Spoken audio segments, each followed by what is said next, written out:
Hello, kain po tayo. Pandagdag lakas. Ito po yung ulam ko, simple lang. Bisugo. Ah, Paksiw na bisugo. Ito naman ay fried chicken. Yung wings ng chicken. Wings. Tapos ito naman po ay munggo. Favorite ko po munggo.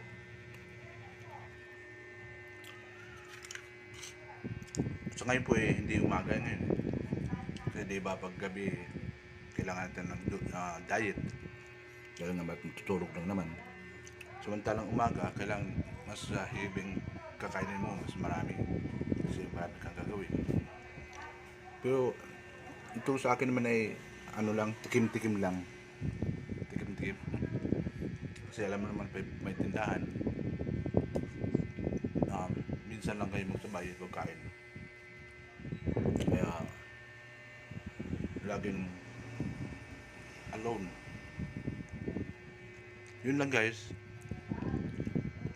Thanks for watching. God bless us all. Salamat po. Salamat po sa pagkain, sa grasya.